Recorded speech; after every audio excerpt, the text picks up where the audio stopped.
Vamos con este séptimo acto de las jornadas de verano de Unificación Comunista de España. Como sabéis, como os he recordado y como volveré a recordar en los próximos dos actos, hay 35 personas que han estado y que van a estar hasta el acto del sábado coordinando, preparando, moderando. Así que para presentar a nuestras invitadas, para presentar el acto, pues voy a presentaros a quienes están en la mesa y forman parte de la comisión que ha preparado este acto y de ese equipo de cuadros y de dirigentes del partido que están trabajando en sacar adelante los actos y moderarlos. Bueno, en primer lugar voy a presentar a Ramón Jaén. Ramón Jaén es una pieza fundamental, un cuadro fundamental, dirigente del partido en nuestras cooperativas. Por lo tanto, en poner en pie y haber desarrollado y seguir desarrollando lo que significa las publicaciones, nuestras revistas, nuestro periódico, pero también nuestro digital. Y no solo desarrollándolos, sino formando y ampliando esas cooperativas. Pero además forma parte fundamental de lo que es la construcción del partido y la organización del partido, responsable de Alicante, donde además se encuentra uno de los centros fundamentales de trabajo político del partido, que es Alcoy, pero no solo, lógicamente. Y además de todo eso, pues compañero de UGT, y entonces pues Ramón Jaén. Después está Sara Puga. Sara Puga es, como sabéis, forma parte del equipo político de Galicia, que lleva la dirección política de Galicia, es maestra, además de actriz amateur, entregada, bueno, y no tan amateur, actriz, artista, pero sobre todo es un cuadro sin el que sería imposible entender la construcción del partido en Galicia, que es ya una zona histórica y, en fin, vanguardia en muchos momentos claves del partido. Y después, por último, presento, que ya conocéis muchos de vosotros y de vosotras, a Toni Marín, que es no solo responsable de las cooperativas, forma parte de la nueva dirección de las cooperativas, como sabéis, con un trabajo extraordinario que está colocando a las cooperativas y a sus trabajadores en un puesto extraordinariamente destacado en el partido, no solo el que ya viene teniendo, sino en avance. Y además, hablar de Toni significa hablar de la construcción del partido en Andalucía y en una zona tan especial como Sevilla, pero tampoco es posible entender Sevilla o Andalucía sin el trabajo de Toni. Y bueno, Toni además, si no me equivoco, de Comisiones Obreras. Muy bien, pues tenemos a compañeros y compañeras compartiendo mesa y ya, en fin, pediros un aplauso para los compañeros que van a presentar.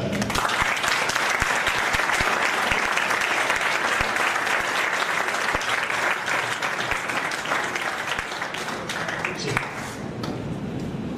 Bueno, buenas tardes, camaradas, compañeros y amigos. Estamos celebrando las tradicionales jornadas de verano de Unificación Comunista de España, que ni la pandemia fue capaz de paralizar. Acordaros de las jornadas telemáticas que hicimos en el 2021. Este año la consigna, el lema de las jornadas es una alternativa para millones de personas de la izquierda. Y para responder a esta pregunta no podemos partir sin ver el alcance de la lucha sindical en nuestro país, y especialmente la lucha que llevan los principales sindicatos de clase, Comisiones y UGT, aquí representadas. Nos repiten desde múltiples ámbitos que hay que desprenderse del fardo que significan unos sindicatos a los que los trabajadores han dado la espalda. Incluso hay voces que se atreven a decir que la lucha o que la clase obrera está en retroceso. Y los hechos nos dicen justamente todo lo contrario. Vamos a partir de algunos datos. Los sindicatos, vistos de conjunto, hoy en día agrupan una fuerza organizada de más de 3 millones de afiliados.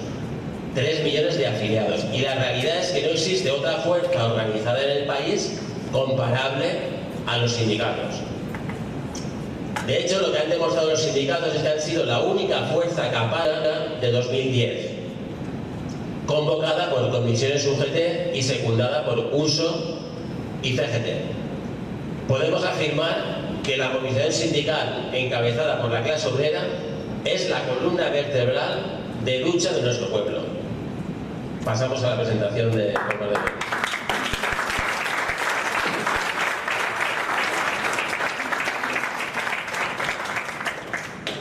Bueno, para conocer los retos a que se enfrenta el sindicalismo y cómo reforzar a las organizaciones sindicales, contamos hoy, aquí a mi izquierda, con Cloti Iborra, que es secretaria de la Mujer y de Igualdad de Comisiones Obreras del País Valenciano.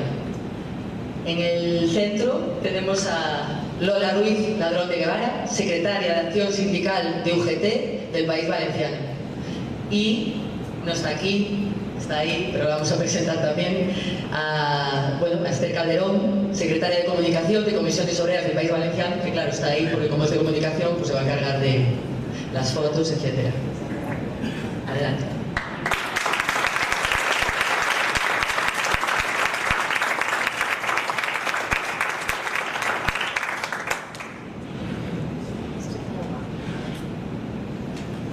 Toda la tecnología. Bueno, a ver, ¿se me oye bien? Bueno, lo primero, agradeceros la invitación, agradeceros que hayáis pensado en esta mesa, en tener una mesa con los sindicatos de clase, agradecer y disfrutar de que tengáis un espacio de reflexión y debate en estos tiempos, en la actualidad, que en estos tiempos de prisas y de titulares, ¿no? Entonces, pensar que haya espacio de reflexión, debate y de profundizar en los temas, pues la verdad que es que es una alegría. Bueno, igual, muchas gracias por invitarnos y muchas gracias por organizar estas jornadas. De hecho, cuando nos habéis recibido y nos habéis estado contando la programación que habéis tenido, es un lujazo. Yo le contaba a una de vuestras compañeras que estoy deseando volver a casa y conectarme a algún canal de YouTube para escuchar alguna de las mesas que habéis tenido. O sea, que enhorabuena y, bueno, ya os contaré, pero ganas de escucharlo. Yo normalmente no suelo leer, pero pido disculpas porque me he preparado la intervención, la voy a leer, voy a intentar leerla bien, para que os entere. Si hablo muy deprisa, intentaré no ir muy deprisa, que ese no es muy fuerte, pero voy a intentar. Como luego sé que va a haber preguntas, pues luego ya fluirá mejor.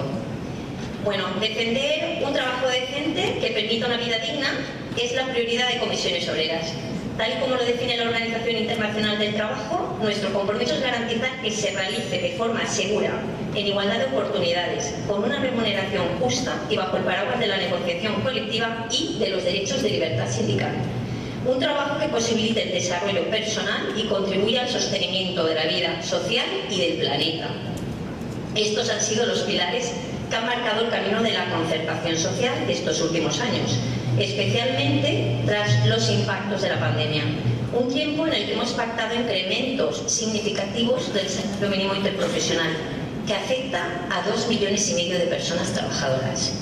El perfil de la persona beneficiaria podría ser una mujer joven, entre 16 y 34 años, con un contrato temporal, que trabaja en agricultura o en el sector servicios, por ejemplo. Los sindicatos y el Ministerio de Trabajo hemos acordado las 4 últimas subidas del salario mínimo interprofesional, que ha pasado de 950 euros brutos en 14 pagas a principios del 2020 a 1.134 euros en el 2024. También hemos firmado con la patronal el 5º acuerdo por el empleo y la negociación colectiva, conocida como el AENC, que lo habréis escuchado, que ha amortiguado los efectos negativos de la crisis inflacionista. La subida media pactada en el 2023 ha sido del 3,71%, superando en 6 décimas el IPC del año. En lo que llevamos del 2024, la subida roza el 3%, ajustándose a lo mandatado para este año en el acuerdo interconfederal. Pero, aún así, debemos de ser cautas porque deberemos esperar a la finalización del año para comprobar si finalmente se deteriora o se mejora el poder adquisitivo de los salarios, según sea el nivel de la inflación. En cualquier caso, la mejora que se está dando en las condiciones de trabajo no es una concesión gratuita de las patronales. Es el resultado de cientos de movilizaciones en empresas y sectores que han tensionado la negociación colectiva. Huelgas en la educación infantil de 0 a 3 años en la privada, personal de seguridad de aeropuertos, transporte sanitario, justicia, limpieza de colegios e institutos, sectores como Azulejos o Banca, o empresas como H&M o ThyssenKrupp. De esto profundizará más mi compañera de Acción Sindical. Protestas que tienen como hilo conductor cómo se reparte la plusvalía generada por el incremento de la productividad. Y es que, según el Observatorio de Márgenes Empresariales, se está ensanchando la brecha ya existente desde hace décadas entre la evolución de la productividad y los salarios. Me explico. La productividad nominal por persona asalariada ha aumentado un 36% entre el 2018 y el 2023. De hecho, es la primera vez en España en décadas que en una fase de crecimiento tanto de la actividad como del empleo hay un avance de la productividad. Esa mejora es generalizada entre empresas de todos los tamaños, tanto en pymes como en grandes empresas, aunque es más intensa en las empresas que más facturan. El problema es que está creciendo a mayor ritmo que los salarios, un 13% frente a un 4%. Esto significa que aunque las rentas de trabajo empiezan a recuperar peso en el reparto del Producto Interior Bruto, precisamente conectando, seguimos lejos de alcanzar un equilibrio entre trabajo y capital. La crisis sufridas en los últimos 15 años y las políticas neoliberales desarrolladas en las últimas décadas han ido ensanchando esa brecha de la desigualdad. Por lo tanto, con los datos que tenemos, podemos afirmar que hay margen para mejorar los salarios y la propuesta de los sindicatos es hacerlo por la vía directa, a través de la negociación colectiva y la continuidad de los incrementos del salario mínimo interprofesional, y por la vía indirecta, reduciendo la jornada laboral sin reducción de salarios. Además de la disputa de la plusvalía, estamos convencidas de que la reducción de la jornada laboral servirá para mejorar la calidad de la vida y la salud de las personas trabajadoras. Ayudará a una conciliación corresponsable entre la vida laboral, social, personal y familiar y contribuirá a la creación de empleo. La propuesta inicial del Gobierno, o más bien del Ministerio de Trabajo, de reducir la jornada de forma paulatina a 38,4 horas en 2024 y a 37,4 en 2025. Aunque queda lejos de las pretensiones del sindicato, que aspiramos a generalizar la jornada laboral en 35 horas semanales y su reducción convencional hasta las 32 horas semanales, no deja de suponer un avance importante para ese camino a recorrer de reducir la jornada sin reducir el salario, sobre todo para aquellos millones de personas trabajadoras que por distintas razones no tienen la cobertura de la negociación colectiva. Otro de los retos sindicales que presentamos como una de nuestras principales reivindicaciones este 1 de mayo es la aprobación de un gran pacto de Estado por la industria. Debemos aprovechar los fondos de recuperación europeos para condicionar las decisiones estratégicas de inversión de las empresas y recuperar el sector industrial en España, que ha perdido mucho en las últimas décadas, además de ganar en autonomía en nuestra producción industrial. Y es que desarrollar un potente sector industrial es fundamental para crear empleo de calidad y para equilibrar la economía, porque un país sin sector industrial está condenado a endeudarse exteriormente y a pasar por crisis recurrentes. Lo vivimos en la pandemia y lo sabemos bien en el País Valenciano, porque tenemos aquí un gran peso del sector servicios y sabemos lo que significa. Este pacto requiere un compromiso interministerial para su desarrollo, garantías de concertación para su planificación y cogobernanza con los agentes sociales. Debe contar también con el mayor consenso posible del Parlamento, porque así, gobierne quien gobierne, la industria podrá defenderse en el futuro. Comisiones Obreras, además de negociar el salario directo de la clase trabajadora, disputa el salario diferido y lo hace a través del diálogo social, una herramienta que hemos de reivindicar con fuerza en este contexto de auge de populismos y de resurgimiento de fuerzas políticas alienadas con totalitarismos. Ser el primer sindicato del país, tanto en afiliación como en el número de delegados y delegadas obtenidos mediante la confianza depositada por las personas trabajadoras en las urnas, debe tener su correspondiente efecto en la participación institucional. Así nos lo reconoce la propia Constitución. ¿Y para qué? Para contribuir al diseño de políticas públicas y dar respuesta a las necesidades de la clase trabajadora y de la mayoría social. Recientemente, en el marco del diálogo social, se ha llegado a un acuerdo comisiones, UGT, COE, CEPIME, Ministerio de Seguridad Social, sobre la jubilación parcial y la calidad del empleo de las personas relevistas. Se mejora el modelo de jubilación gradual y flexible, se amplían los derechos de jubilación parcial, se establece un nuevo reglamento para la jubilación anticipada por trabajos penosos y nuevos incentivos para la compatibilidad de trabajo y pensión. Además, se recupera el coeficiente multiplicador del 1,5 para mejorar los periodos de cotización de las personas. Esto es un acuerdo que se ha firmado recientemente, pero no está publicado en el BOE. Luego tendremos que ver el texto final que recoja los contenidos que hemos acordado en la mesa de diálogo social. Además, como ya he mencionado, la reducción de la jornada laboral está siendo objeto de debate también en la mesa de diálogo social. Y como sabemos, la patronal está boicoteando un poquito el tema. Y como sabéis, los sindicatos hemos salido anunciando que si no es por lo cortés, será por lo valiente. Con lo cual, si la patronal no se asienta a negociar, forzaremos en este otoño movilizaciones para forzar que se regule y que se legisle y que el gobierno asuma su responsabilidad y regule la reducción de la jornada sin reducción de salario.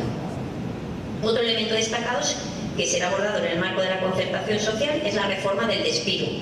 Una cuestión que ya ha anunciado la ministra de Trabajo tras la resolución del Consejo de Europa, que considera que la regulación española de las indemnizaciones por despido improcedente no son disuasorias ni reparatorias. ¿Esto habéis conseguido una sentencia vosotros? Que está muy bien y que nos va a beneficiar y que espero que se recoja desde las instancias gobernativas para regular el despido, sobre todo el despido improcedente, que le sale muy barato. Pero como decía, nuestro papel constitucional va más allá. Contribuimos a defender y promover los intereses económicos y sociales de la clase obrera a la que representamos. Y eso pasa necesariamente por proponer y exigir políticas redistributivas. Y es que tanto el sistema tributario como el de financiación tienen un fuerte impacto en la sociedad, en cuanto están estrechamente vinculados a la mejora de la protección, la calidad de los servicios públicos, la reducción de la desigualdad social y territorial o la capacidad para crear empleo. De hecho, en el sistema fiscal es tan importante lo que se recauda como en qué se gastan los dineros públicos. Para el sindicato debe contribuir a reducir la pobreza y cualquier tipo de desigualdad. Debe responder a las necesidades de la población en sanidad, educación, servicios sociales, vivienda. Debe proteger a los colectivos vulnerables y debe adaptarse a las nuevas exigencias de la evolución demográfica. Y por último, debe evitarse la evasión y la elusión fiscal. Para garantizar todo ello es necesario acometer una profunda reforma fiscal bajo criterios de equidad, solidaridad, progresividad y redistribución, que se marque como objetivos alcanzar los niveles de ingresos y gastos de la media de la eurozona. Podría recaudar en torno a 70 millones de euros más al año. Esto debe ir acompañado de la necesaria pedagogía para sensibilizar a la ciudadanía de las repercusiones sociales del fraude, la economía sumergida o la elusión fiscal, especialmente la que se da en el impuesto de sociedades. Por otro lado, debemos denunciar la competencia fiscal a la baja que supone el dumping, en cuanto que permite a las comunidades con mayor capacidad recaudatoria practicar políticas agresivas que provocan desigualdad territorial. Acumulan contribuyentes adinerados, lo que genera una afectación grave en la equidad del sistema y una consecuente repercusión en la calidad de los servicios públicos. En la misma dirección es imprescindible continuar reclamando una reforma del sistema de financiación autonómica, un modelo de reparto más equitativo que reconozca los déficits acumulados por la infrafinanciación y establezca mecanismos transitorios de compensación. También apostamos por el establecimiento de impuestos que contribuyan a reequilibrar los efectos de determinados sectores económicos, como es el caso del turismo y como es el caso de la tasa turística. En definitiva, la concertación social bipartita, el diálogo social tripartito y la acción sindical son los mecanismos que tiene el sindicato para asegurar una distribución justa de la riqueza y reducir la desigualdad social. A través de la negociación colectiva y de las políticas fiscales progresistas se puede hacer el bienestar general y la cohesión social. Yo muchas gracias, quedo a vuestra disposición para la ronda de preguntas. Gracias.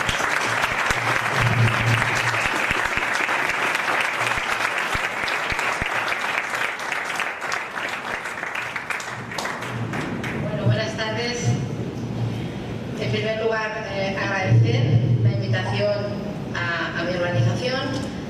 un placer estar aquí con vosotros, a pesar de la calor que tenemos y de la humedad que hay en Valencia. Y bueno, la verdad es que la compañera Clotilde Comisiones ha hecho un extracto, un resumen maravilloso, donde la verdad ha tocado, creo que prácticamente todos los puntos que se pueden tratar. Aunque yo tengo que decir que cuando vi el título de la ponencia, ¿no? de la mesa, pensiones, salarios de industrialización, digo, wow, esto da, si lleváis aquí ya desde el domingo, ¿no? Desde el sábado estáis, ¿no? Pues digo, esto da para que estemos aquí un mes, ¿no? Entonces es complicado, ¿no? Pues hacer un resumen, ¿no? Y intentar lanzar las ideas más importantes. Pero sí que a mí me gustaría pues centrarme en dos o tres cuestiones, más allá de que luego, si queréis que hablemos, pues no sé, del acuerdo de pensiones que también ha señalado Cloti, que es muy reciente, o de la mesa que tenemos en este momento sobre la jornada laboral, etcétera, etcétera, pues no hay ningún problema en que, en la medida de mis posibilidades, poder contestaros, ¿no? Pero sí que me gustaría poner el foco y, bueno, también pedir por favor que me contéis, porque yo no mido bien los tiempos, igual me paso, entonces por favor avísame si me paso de esos 15 minutos, me gusta ser disciplinado. A ver, y bueno, dicho esto, sí que me gustaría entrar ya un poco y quiero poner el foco en dos cuestiones que a lo mejor pues no tenéis por qué conocer en profundidad, ¿no? Porque es difícil a veces entenderlo, incluso para los que estamos dentro, ¿no? La compañera lo ha apuntado, ¿no? en ese extracto que nos ha hecho magnífico. Y nosotros, la Unión General de Trabajadores, a nivel general, confederal y por supuesto los territorios, entre los que me incluyo, pues tenemos el foco puesto en Europa, ¿vale? Hemos visto que Europa es el camino, es la luz que nos puede llevar y nos ha llevado ya a un montón de soluciones y de cuestiones de toda índole, desde pensiones de viudedad que no se le reconocían a determinadas personas con una situación y que Europa nos ha dicho así no es, debéis ir por ahí, hasta otras muchísimas cuestiones. Recordemos el tema de los interinos, que no hace tantos años, un poco antes de la pandemia, y que los compañeros de acción sindical del Confederal, con todos, como decía, los territorios, hemos puesto el foco ahí y decidimos plantear una serie de denuncias ante la Comisión Europea de Derechos Sociales, ¿de acuerdo? ¿Por qué no lo hicimos antes? Porque claro, se cercenaron en el 2012 con la reforma de Rajoy muchísimos derechos de las personas trabajadoras y pues, la pregunta que podéis hacerme es ¿por qué no lo habéis hecho antes? Bueno, pues muy sencillo, lo voy a explicar rápidamente. Francia, Inglaterra y otros países, que ahora no recuerdo, plantearon otras denuncias que ya se vieron resueltas porque sus países en los años 19, 17 ya ratificaron la Carta Social Europea. Nosotros no lo hicimos hasta el año 21, es decir, el Gobierno de España hasta el año 21 no ratificó la Carta Social Europea al completo, así como sus prórrogas y los procedimientos para que las entidades sociales, sindicales, etcétera, etcétera, pudiéramos denunciar en Europa pues cuestiones que entendíamos que no estaban siendo correctas. Entonces nosotros planteamos en el 21 España ratifica la Carta Social Europea y en el 22, a principios del 22, nosotros planteamos la denuncia de despido improcedente. Es decir, porque estamos hablando, cuidado, del despido sin causa, el despido injusto, el despido que la empresa te despide sin causa justificada, ¿de acuerdo? Entonces, ¿planteamos qué? Planteamos pues que realmente no cumplíamos con el artículo 24 de la Carta Social Europea. ¿Por qué? Por dos cuestiones. Porque no se resarcía el daño que el trabajador, la persona trabajadora estaba sufriendo, ¿de acuerdo?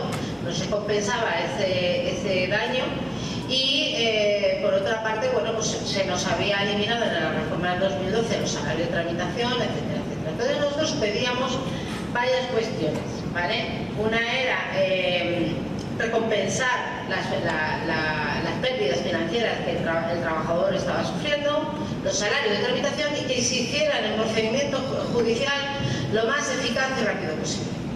Bien, pues Europa, en base, como digo, a la Carta Social Europea, la Comisión Europea de Derechos Humanos, Derechos Sociales, pues nos ha dado la razón.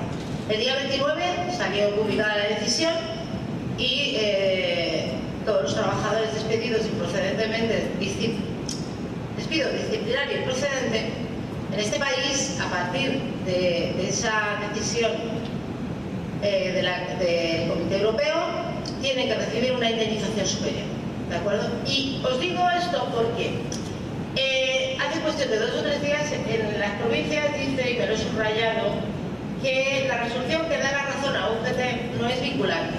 Falso, falso totalmente.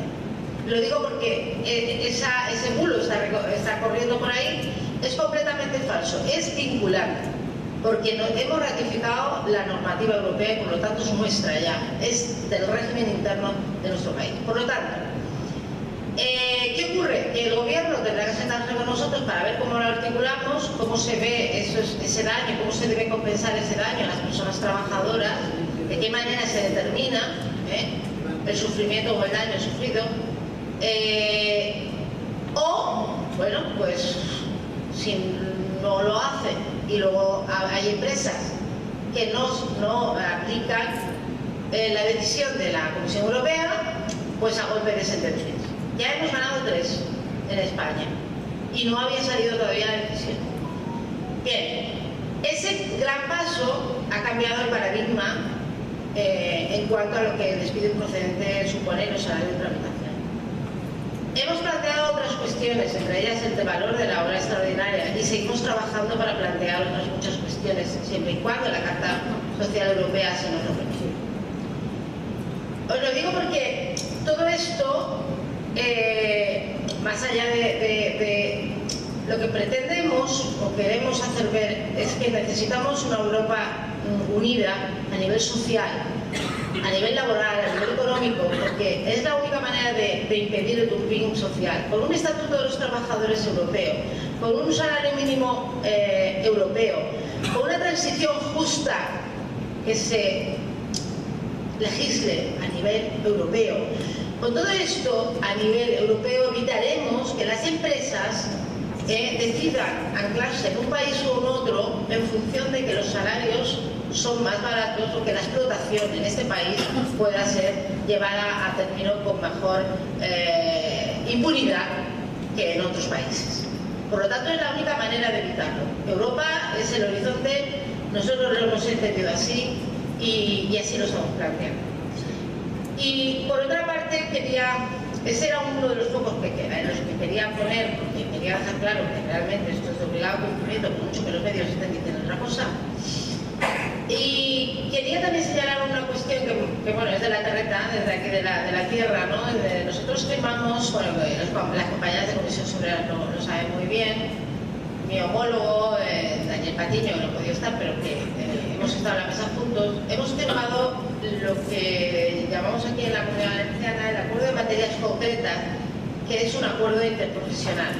El acuerdo interprofesional, digamos que es una figura que existe en la normativa laboral, pero que no ha sido prácticamente utilizada. El acuerdo interprofesional tiene un rango de ley, un rango de convenio colectivo, ¿vale? Y es el primero en toda España, y hemos de decirlo así, nos llena de orgullo a las dos organizaciones mayoritarias, que es el primer acuerdo a nivel de nuestro país en el cual hemos garantizado la subrogación de los trabajadores y trabajadoras de todas las empresas que trabajan para la administración pública. Garantizamos la subrogación de sus contratos y las condiciones laborales. Con lo cual, lo firmamos con la patronal. El gobierno valenciano no interfiere, era un acuerdo interprofesional, por lo tanto, ¿qué es lo que estábamos diciendo ahí? Es decir, vamos a garantizar la subrogación de los trabajadores y trabajadoras y las condiciones. Claro, parte de la CEO de la patronal, la COE le dijo a la CEF, o sea, la patronal estatal le dijo a la de la Comunidad Valenciana, no firméis esto, es una locura, es pegaros un tiro en el pie. Pero ¿qué ocurre? Que tenemos a veces patronales serias, y estos entendieron que para evitar la competencia desleal del abaratamiento en las pujas por los servicios, en la administración, era la fórmula. O sea, no lo hicieron por hacerles un favor a los trabajadores y trabajadoras, lo hicieron porque les interesaba que no las empresas que pujaban con precios irrisorios pudieran conseguir los servicios a la administración. Bien, pues hemos conseguido ese gran logro también en nuestra comunidad, que como digo es el primero en toda España, y todos los trabajadores y trabajadoras de la Comunidad Valenciana están en ese sentido blindados. ¿Qué ocurre? Que esto no ha sido fácil, esto ha durado muchos años, ha sido una negociación que empezó en el 17 y acabamos en el 21. Ha sido una negociación larga y ardua, y que bueno, el gobierno del Botánico en su momento también recogió el guante con la ley de responsabilidad social y el desarrollo de la misma. Cuando llega este nuevo gobierno intenta cercenar esta ley, que también recogía la subrogación, pero cuando ve que está el acuerdo de materias concretas firmado, ellos en principio nos decían, bueno, pero esto es un acuerdo que han firmado ustedes, nosotros no formamos parte de la mesa, no tenemos nada que ver en esta fiesta. Y dijimos, sí, tienen ustedes que ver. Es decir, es de obligado cumplimiento, con independencia de que la administración contrata una empresa, tiene que respetar las condiciones de los trabajadores, aunque cambie de su contrato. Nos ha costado que lo entendieran, pero al final no se han atrevido a tocar ni siquiera la ley. ¿Vale? Ni siquiera han tocado la ley que también lo recogía. Lo digo porque ese también es el camino, es decir, la lucha sindical no... Fijaros que antes trabajábamos con maquinaria pesada, de una manera, digamos, muy rudimentaria, ¿no? Y con el paso de los años y los siglos, pues ahora trabajamos dándole algunos no, pero entenderme lo que quiero decir, ¿no? Los avances tecnológicos, digitales y demás, nos han llevado a que muchísimo del trabajo se hace de manera pues digitalizada, dándole a la etiqueta correspondiente, ¿no? Y de la misma manera que los esquemas laborales o las formas de trabajo han cambiado, también las formas sindicales han cambiado. Y con esto no quiero decir que la lucha sindical no esté en la calle, por supuesto que la está. Y cuando hay que hacerla, la hacemos, y creo que lo hemos demostrado en muchas ocasiones. Pero hay una lucha que tenemos que hacer desde otras formas, unas nuevas formas en las cuales se puede conseguir muchísimo más. Y como decía, es esa lucha, ¿no?, enfocada hacia Europa, hacia conseguir acuerdos que nos puedan llevar a mejorar las condiciones humanas, a intentar llegar a un estado de bienestar social. Y también tengo que decir, y no sé cómo voy de tiempo, me quedan todavía tengo tiempo, bueno, perfecto. Esa lucha sindical, yo siempre digo, soy partidaria, ¿no? Como secretaria de Acción Sindical, muchas veces nosotros negociamos, UGT y comisiones obreras, negociamos alrededor, estamos en las mesas de más del 94%, ¿no? O sea, uno por encima o por debajo del otro, pero más o menos en el 94-96% de las mesas de... Y fijaros una cosa, esa acción sindical por el bien común, porque en realidad nosotros nos sustentamos prácticamente con la afiliación, ¿no?, de nuestros afiliados y afiliadas, pero realmente estamos negociando para todo el mundo. O sea, nosotros negociamos para la gente que está afiliada, para los que no están afiliados. Esa acción sindical que conlleva un esfuerzo y un trabajo que también quiero poner en valor, y que además hemos demostrado en varias ocasiones. Mirad, cuando llega la pandemia, hablo de mi comunidad, porque bueno, es la que conozco, lógicamente, ¿no?, se negociaron en cuestión de 3-4 meses más de 90.000 expedientes de regulación de empleo temporal. Bueno, pues las organizaciones sindicales mayoritarias, porque claro, representación sindical hay donde hay. Por lo tanto, ¿qué dijo el gobierno en el decreto del estado de alarma? Pues nada, donde haya representación, que se negocie allí con los representantes, y donde no la haya, los sindicatos mayoritarios de cada sector. ¿Sabéis lo que eso significó? Eso significó que con los mismos medios, con las mismas personas, con los mismos recursos económicos, la UGT y comisiones obreras tuvo que multiplicarse porque éramos mayoritarios, no por nada, pero éramos los mayoritarios en la mayoría de sectores, empresas, etcétera, etcétera. Tuvimos que multiplicarnos al punto que, fijaros que como anécdota siempre cuento que queríamos comprar cámaras porque negociábamos online con la pantallita por delante porque estaba el COVID por ahí, ¿no? Y llegó un momento que no teníamos cámaras, se habían agotado las cámaras, teníamos que negociar solo con la voz, en algunos casos, ¿no? Compañeros de federaciones que no tenían, no es que ya no hubiera dinero para comprar las cámaras, es que no había cámaras en el mercado, ¿no? Bueno, pues todo esto se vuelve a reproducir una y otra vez con los planes de igualdad, que la compañera podría puntualizar mucho mejor que yo, es decir, nos tira a negociar los planes de igualdad sin medios, sin gente, pero ustedes tienen que estar ahí y firmar y aceptar si entienden que son aceptables los planes de igualdad para que sean registrados, etcétera, etcétera, pero eso sí, os apañáis con lo que tenéis.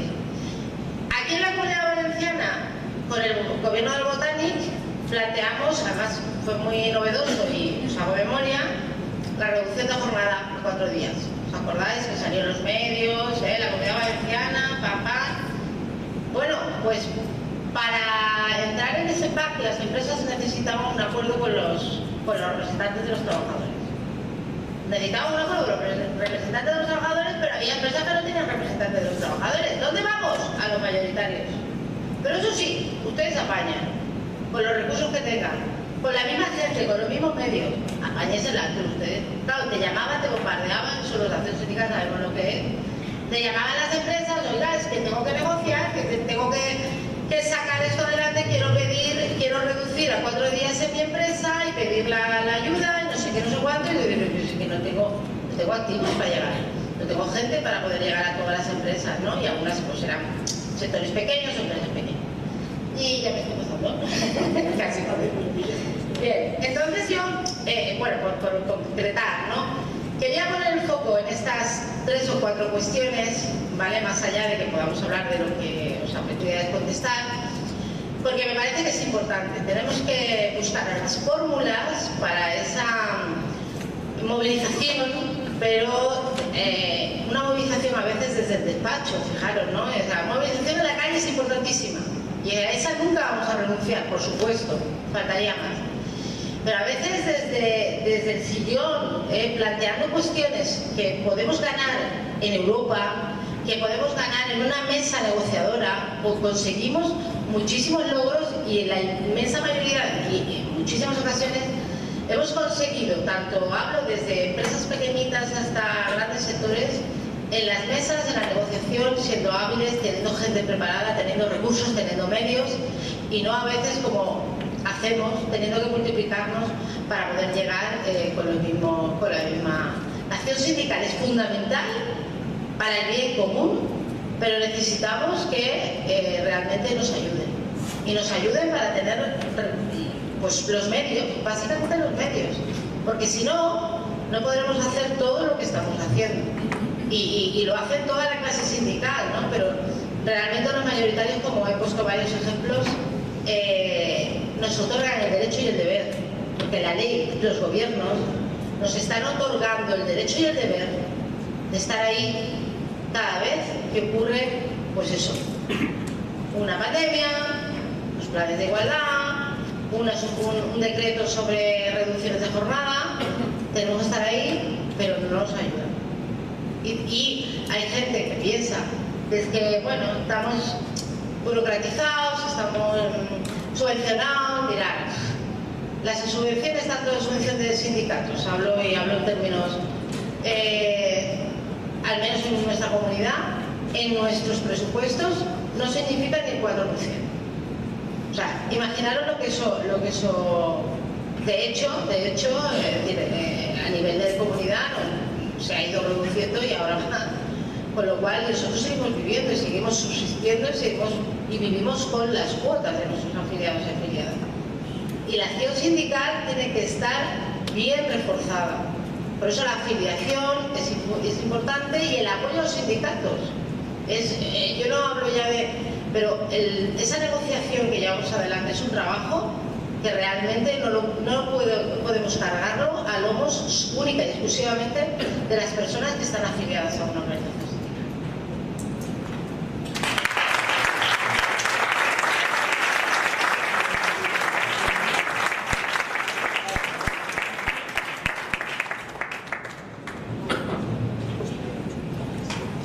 Bueno, las compañeras pues ya nos han expuesto, han terminado su exposición. Ahora lo que proponemos es que dediquemos, pues, no sé, entre media hora, 40 minutos a que hagamos toda una serie de preguntas. Entonces, podéis empezar a levantar la mano, yo os la voy dando y voy eligiendo compañeros que quieran hablar. Adriana.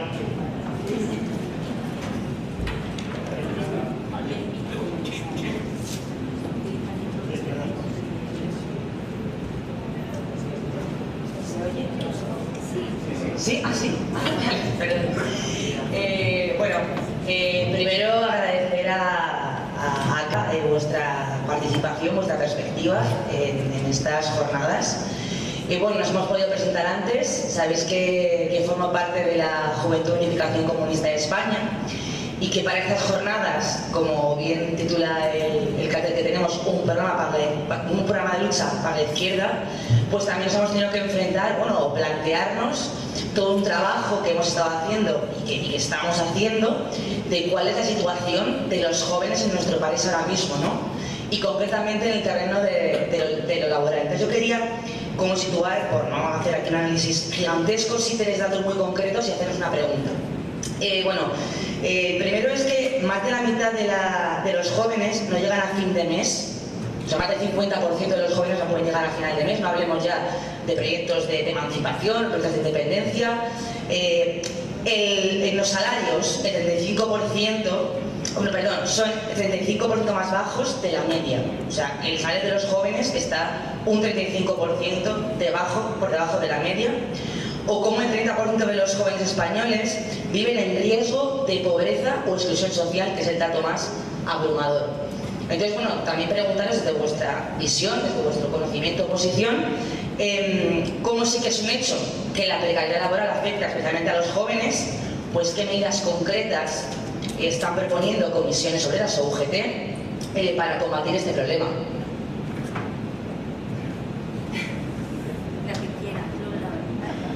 Bueno, sí, a ver, nosotros somos conscientes de que la situación de los jóvenes en nuestro país es muy lamentable y realmente yo personalmente pienso o creo que si en este país la gente no ha salido, los jóvenes no han salido a la calle es por nuestro carácter latino, ¿no? En el sentido de que la protección en la familia se produce, somos bastante protectores, ¿no? Y entonces los jóvenes trabajadores pues al final son apoyados pues eso, el padre, la familia, el entorno. Cosa que esto si pasara a lo mejor en otros países del norte, pues quizá aquí se había armado ya la gorda, ¿no? Quizá, no lo sé. Pero bueno, nosotros es una reivindicación que tenemos, la compañera que lleva el tema de juventud, nosotros tenemos un área de jóvenes que se llama Postachove, ¿no? Donde tenemos pues una relación de pretensiones, de reivindicaciones. Y bueno, realmente los jóvenes no están exentos de toda la problemática que tiene el resto de los trabajadores. Es decir, si subimos el salario mínimo interprofesional, ¿no? Cuando al final conseguimos en los últimos años, a través de la negociación del diálogo social, que el salario mínimo interprofesional subiera, pues vimos como un montón de jóvenes se vieron pues bueno, beneficiados, por llamarlo de alguna manera, ¿no? Claro, las medidas es un control porque luego también ¿qué ocurre? Desde la inexperiencia las empresas pues, abusan mucho de la clase trabajadora, los más jóvenes, porque claro, en el afán de que uno quiere abrir ese camino, pues y al final la inspección de trabajo, o sea, nosotros hemos puesto muchas denuncias de inspección de trabajo de trabajadores jóvenes que están haciendo una labor, o sea, digamos superior a la categoría que la empresa le ha impuesto, etcétera, etcétera. O sea, en ese día a día, desde el servicio jurídico que está dentro de mi jurisdicción, te puedo decir que actuamos en consecuencia, tanto en las denuncias como en los juzgados como en la denuncia de inspección de trabajo. Y Postachove tiene, bueno, pues que ahora mismo no te sabría enumerar, pero vamos, una gran lista de medidas para llevar a término, ¿no? Y que se plantean al gobierno. Completaré un poquito a Lola. Aprovecho para decir que también tenemos un grupo de choves en comisiones obreras Pero bueno, lo que sí tenemos detectado en los datos es que cuando analizamos los datos en el mercado de trabajo en cuanto a temporalidad, rotación de la temporalidad, precariedad, son los jóvenes y las mujeres las que salen, eso en castellano, ¿cómo se llama? Encabezan, ¿vale? Encabezan los datos, ¿vale? Entonces, cualquier medida, cuando sabemos que se sube el salario mínimo interprofesional, a quien va a beneficiar principalmente es a mujeres y a jóvenes. Cualquier medida que se haga relacionada con la limitación del uso de la temporalidad va a beneficiar a mujeres y a jóvenes. Por eso, cuando se diseñan políticas públicas y sobre todo se tiene que poner el foco en las políticas activas de empleo, cuando se regulan políticas activas de empleo y se diseñan políticas de acción positiva para favorecer que los jóvenes accedan al mercado de trabajo con mejores condiciones y sobre todo facilitar la permanencia en el mercado de trabajo por la gran rotación que estamos viendo en los datos, que tenéis las personas jóvenes que entráis de entrada y salida, ¿no? Y de dificultad de permanencia. Que otra cuestión que también los datos están señalando, como las personas jóvenes tenéis una alta cualificación y estáis ocupando puestos de trabajo por debajo de vuestras posibilidades y de vuestro conocimiento, ¿no? Y la salida al exterior. Esto no es fácil y es complejo, pero se tiene que abordar desde las políticas públicas. Nosotros desde el ámbito del diálogo social hacemos aportaciones, propuestas para que esto se corrija y sobre todo que se limite. Si estamos viendo dónde están diciéndonos los datos, rotación, temporalidad, pues a que actuemos sobre ellas, en las brechas tanto de acceso como de permanencia, que se actúe sobre ellas. Una buena noticia, me voy a adelantar, que yo creo que afecta a los jóvenes. No sé qué opinarás tú, Lola, pero en ese acuerdo que hemos mencionado Lola y yo, en ese acuerdo que aún no se ha publicado en el BOE, sí que se habla de la jubilación parcial. Sí que se ha preocupado en el contenido, se ha preocupado tanto de las personas que se van a jubilar, que se van a retirar, como de las personas relevistas, que normalmente van a ser personas jóvenes. Y entonces una de las condiciones, espero que salga así, es que sea un contrato para poder revelar al relevista, que sea una persona que se le haga un contrato indefinido y a jornada completa. Con lo cual esto creemos que va a favorecer a las personas jóvenes. Ese sería uno de los ejemplos que pueden ir corrigiendo con las dificultades que eso genera, porque por ejemplo y disculpadme un segundo, cuando analizamos la brecha de género en el salario, la brecha salarial, también vemos que entre las personas jóvenes también hay brecha salarial, pero menos. Y la explicación es la precariedad que tanto hombres como mujeres tenéis en el acceso y en los primeros empleos. Y aún así, las mujeres jóvenes tenéis más brecha salarial que los hombres, siendo un colectivo muy precario. Pues, ya lo siento. Ambos.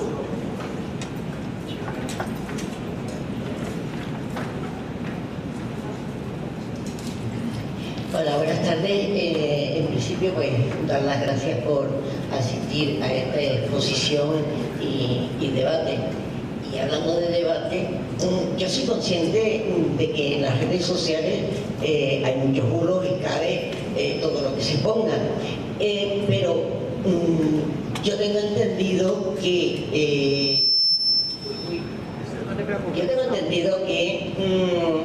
que sí ha habido subvenciones a los sindicatos por un importe de 17 millones que se dieron en el 2023 y que se han prorrogado también para este 2024. Como se ha dicho, que solamente viven que se mantiene, de la cotización de los afiliados, pues bueno, que no lo tengo muy claro, ¿vale? Bueno, como tú bien dices, en los medios se dice muchas cosas. En los medios no, en las redes. Pero supongo que en el mismo lugar donde leíste la subvención de los sindicatos, leíste la de la patronal. Porque, claro, no, es que no lo dicen. O sea, no lo dicen.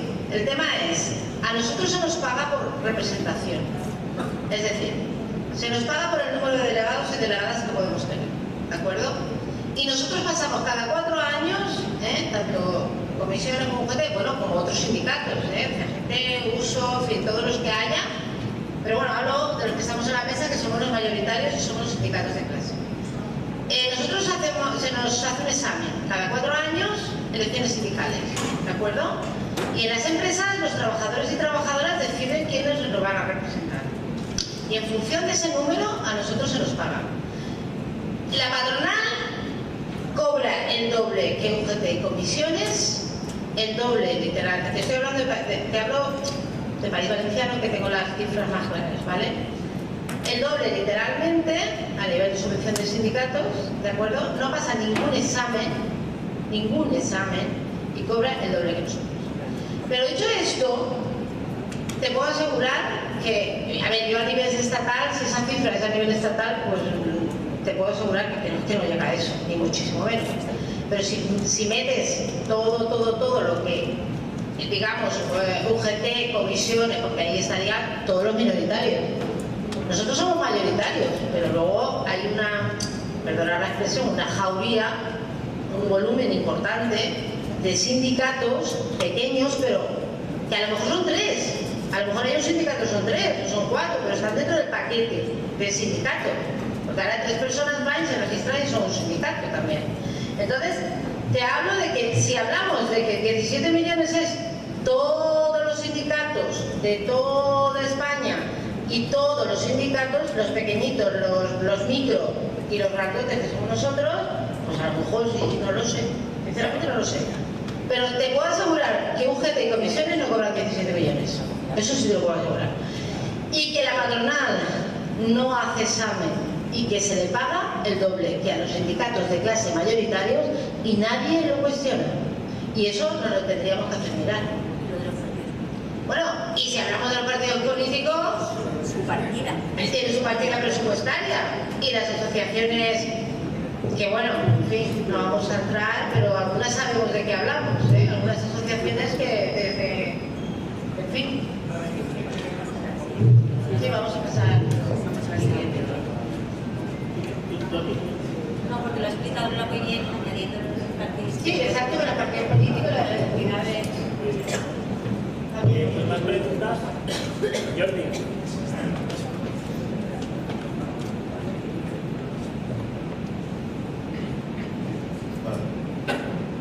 Sí, bueno, buenas noches, tardes.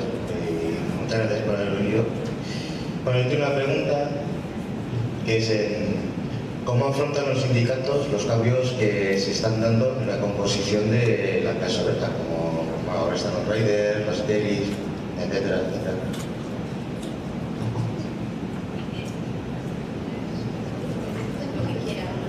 Si quieres, pues yo me avanzo ahora y tú me vas complementando y tú me complementas con lo que no diga.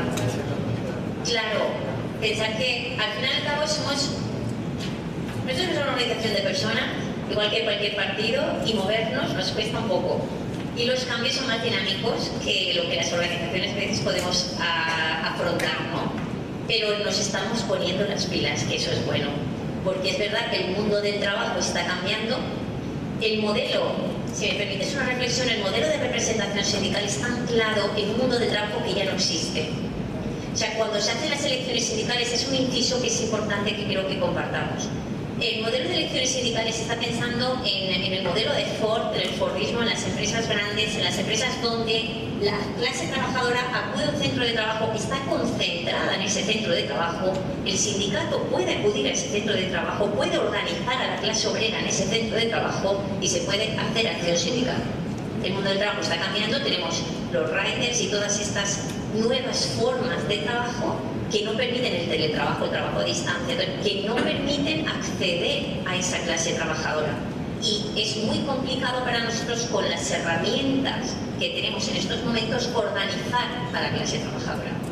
Nos resulta muy dificultoso con las herramientas que tenemos, con el marco actual, con el marco de representación sindical actual, que nos habla de elecciones sindicales y que está pensado en grandes centros de trabajo.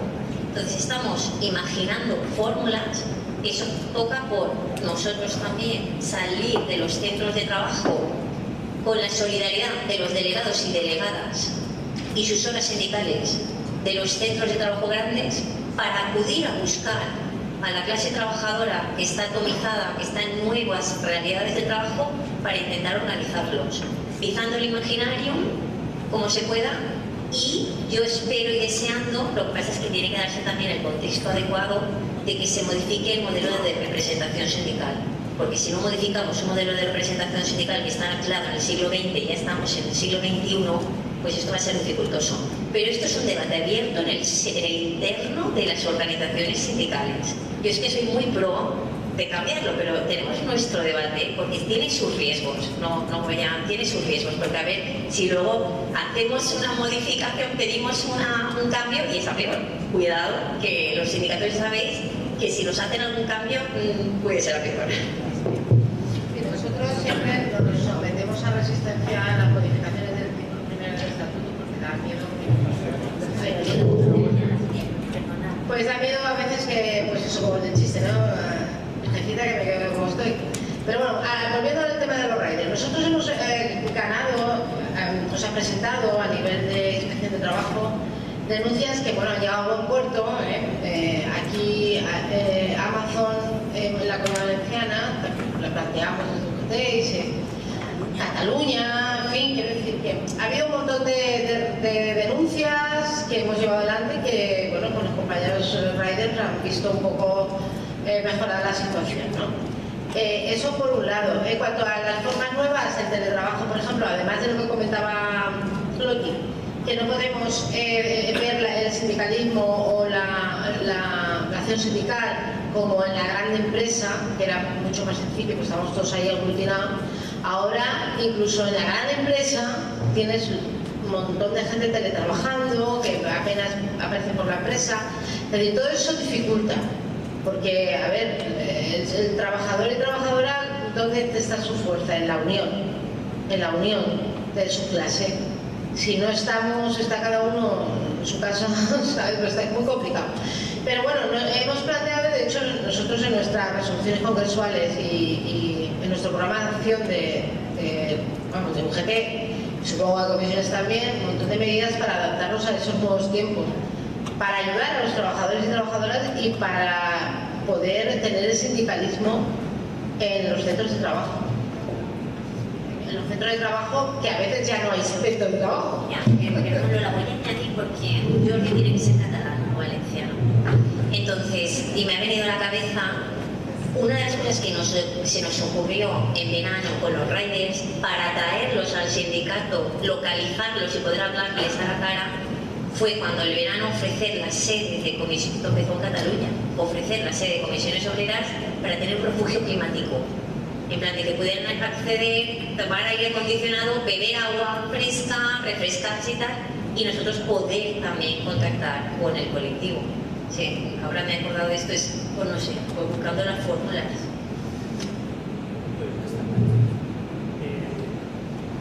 Josué.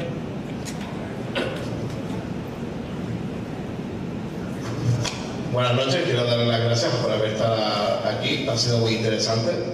Quería hacer una pregunta a dos invitadas, claro, en cuanto a cómo creéis que puede afectar la incorporación de las nuevas tecnologías, que de hecho se ha hablado, o la inteligencia artificial al mundo laboral en el futuro.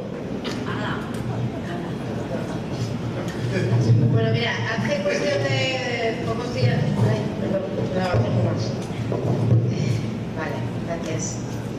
Hace cuestión de unos días, lo he visto, aparece la nueva la publicación de la ley de inteligencia artificial y bueno, ahí la verdad es que no he tenido la oportunidad de leer la publicación, sí que los compañeros de Confedera han mandado un extracto, resumen, y bueno, se pretende pues un poco manejar los mercados y se intenta pues defender los derechos sociales y personales, ¿no? de las personas trabajadoras, en tanto en cuanto que el control de la inteligencia artificial tiene que estar controlada por el ser humano y no al revés, ¿no?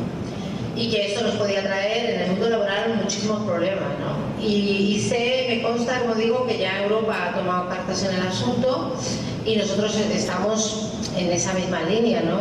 Como decía, porque yo es que soy muy europeísta, pero que realmente creo que es el camino. Eso por un lado. Por otra parte, la inteligencia artificial, igual que la robótica, en fin, nosotros estamos por la labor, es decir, desde la organización está por la labor de ello. Y sobre todo, fijaros, a la trabajo, por ejemplo, de gran peligrosidad, pues que lo haga una máquina y que no se la juegue una persona. Vamos, eso creo que todos estaremos de acuerdo, ¿no? Por otra parte, ya hace años, muchos años, que Pepe Álvarez decía, y secretario general confederal, los robots, que paguen los robots. Es decir, nuestra idea o nuestro planteamiento, así, ¿no?, a voz de pronto y de una manera muy, muy simplista, es que coticen los robots y los seres humanos podamos dedicarnos a un trabajo, pues eso, sin esa peligrosidad, sin esa penosidad y, pues a otros quehaceres, ¿no?, dentro de el propio desarrollo también de la economía, ¿no? Por lo tanto, de acuerdo, pero con las medidas adecuadas para que esto no se nos vaya de madre. Que al final la inteligencia artificial sea un problema más que un beneficio. Solo añadir que quería que traía un estudio, iba a sacar el estudio de toda airosa, pero no lo llevo, pero me das tu correo y te lo envío. En todo caso, sí que estoy de acuerdo con la compañera de que esto es una realidad. Es una realidad que debemos de gobernar.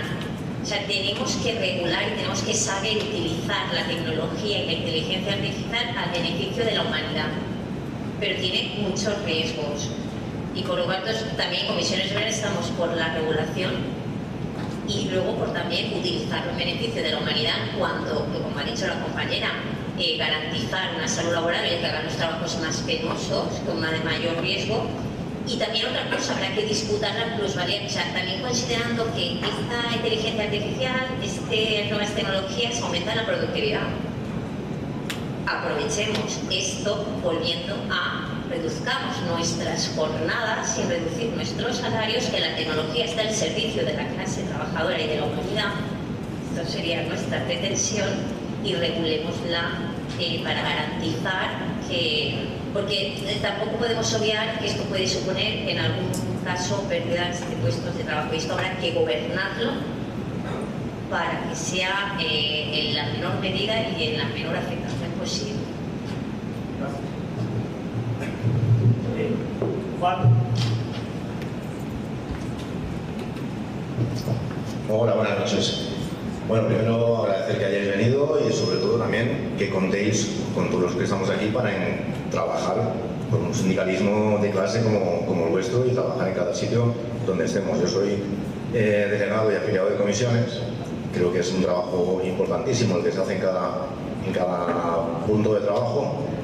Y mi pregunta, bueno, soy del sector de la automoción. La pregunta la enfoco más hacia el tema de la reindustrialización, porque bueno, en concreto con lo de los temas de los PERTE, en la automoción sabéis que está habiendo una transformación radical, donde se mezcla tanto la inteligencia artificial como nuevas formas de producción, un montón de cosas. Entonces los PERTE, en concreto los del vehículo eléctrico, están destinando desde Europa, ya que estábamos hablando de Europa, pues más de 4.000 millones de euros, es una burrada. Esos 4.000 millones de euros se están enfocándonos, se los están llevando los fabricantes.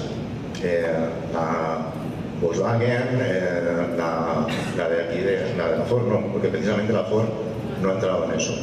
Pero lo que sí ve, como no, todas las grandes empresas constructoras de vehículos y de componentes están llevando esos fondos.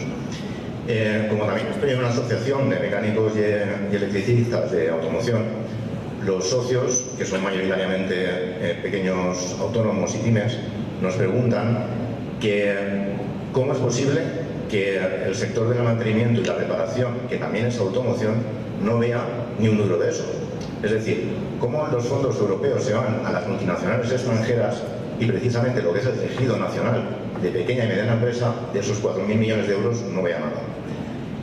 Y si eso se puede revertir de alguna manera, pues a través de la negociación colectiva, pues no sé cómo, pero si hay algún mecanismo donde se puedan plantear las necesidades de este país, de que cuando hablemos de reindustrialización no sea únicamente que vengan los de fuera a montar fábricas, sino que podemos hacer nosotros para reindustrializar con nuestros propios medios. Y por otro lado, ya a nivel de lo que es de los trabajadores, pues sí preguntaros, y hablando de la FOR, ya que estamos en Valencia, ¿cómo es posible que también con esa lluvia de millones, ya no de los fondos PERTE, sino de los que la Generalitat se ha encargado de soltar continuamente, tengan que ser los trabajadores que con su huerta y comiéndose su paro tengan que estar manteniendo los puestos de trabajo, que es lo que está sucediendo ahora mismo? Entonces la pregunta es,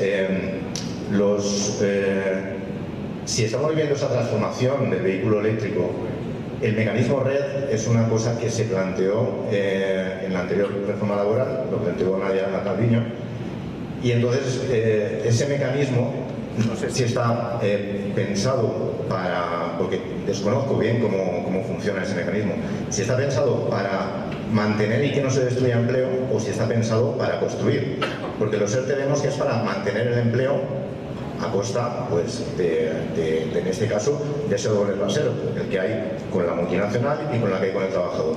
Y con el mecanismo red, ¿cómo en concreto funciona? No sé si es muy larga la pregunta, pero bueno, es lo que hay.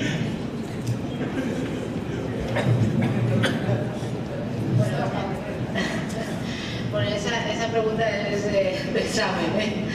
A ver, bueno, por empezar por el final, ¿no? El mecanismo realmente era un mecanismo que se implanta la administración pues para agilizar la gestión, ¿vale?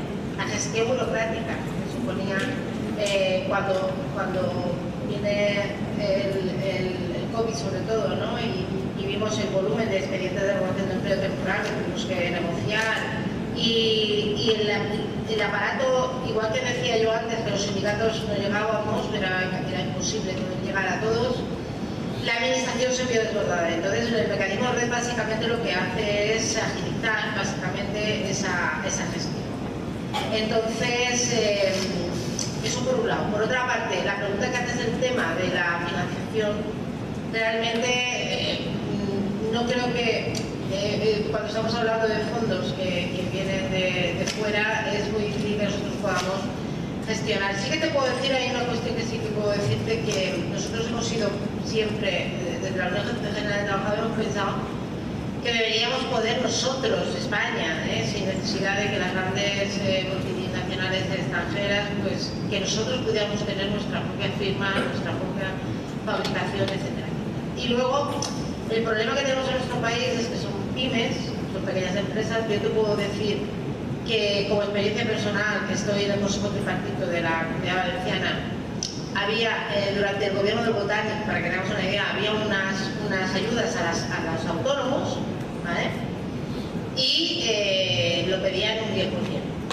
O sea, el resto del dinero se quedaba ahí en stand-by. Y el propio gobierno decía, hay que hacer publicidad para ver que los autónomos se enteren, que lo gestionen, pero claro, eso suponía a veces un trabajo, papeleo, tal, que los autónomos, las pequeñas pymes, pues no tenían la capacidad, no sé por qué, pero lo cierto y verdad es que esas ayudas y subvenciones se quedaban en el tintero, porque los autónomos no la pedían. Entonces, claro, el ser pequeñas empresas y en nuestro país el tejido industrial es así, lamentablemente, pues es así, dificulta enormemente de poder acceder a estas grandes ayudas, ¿no? Sería una explicación, ¿no? Por la experiencia que he tenido, te digo, a nivel de Comunidad Valenciana. Mira, me voy a empezar por Mal y luego intento aportar algo. Vale, no soy la persona más capacitada después de tu intervención, que controlas mucho del sector del auto, para responderte, pero le he pedido tu correo para ponerte en contacto al compañero Dani, que controla mucho del mecanismo red de los PERTE, y con él vas a aprender mucho más conmigo que conmigo, porque no tengo el conocimiento para poder responder ese detalle. Sí que me ha venido a la cabeza una cosa, Lola, de que decía, con los PERTE yo lo que sí que vengo escuchando mucho a algunas empresas, sobre todo las pequeñas, es la dificultad para acceder por la dificultad de la gestión de la solicitud del PERTE, que al final necesitas personal específico y muy formado, muy cualificado para hacer esa gestión, solo para esa gestión. Y me venía a la cabeza, y hago un inciso, después de la pandemia a nivel autonómico, en el gobierno valenciano, Comisiones y UGT, alcanzamos un acuerdo con el gobierno anterior, el Botànic, que se llamaba el Alsemnos, y conseguimos también algunos acuerdos para intentar favorecer, mejorar, como el de los autónomos que decía Lola. Yo recuerdo, en parte que me corresponde más por igualdad, que conseguimos unas ayudas económicas para las personas trabajadoras que tuvieran que reducirse la jornada incluso hasta el 100% por motivos del COVID, que tuvieran una ayuda económica, porque eso se reguló a nivel estatal, lo de la posibilidad de reducción de la jornada hasta el 100% por motivo del COVID, pero no fue acompañado de una prestación económica. Entonces aquí lo que conseguimos fue una ayuda económica, porque al final las más precarias, las personas más vulnerables y más precarias no iban a reducirse la jornada porque no podían permitirse el lujo de quedarse sin salario. Esa reducción de su jornada iba a ser reducción de salario. Entonces, entre que lo negociamos, se publicó, lo difundimos, posiblemente se difundió mal y poco, y luego los plazos para solicitud y ejecución fue un auténtico desastre, y eso me apena muchísimo, porque a veces llegas a sacar ayudas, pero que se conozcan, que se gestionen y que lleguen a ejecutarse en tiempo y forma con la justificación correspondiente, es una gran dificultad. Esto es un aporte, pero ya te pondré en contacto con alguien que está a la altura de tu pregunta, por parte de Comisiones Obreras. Mariano.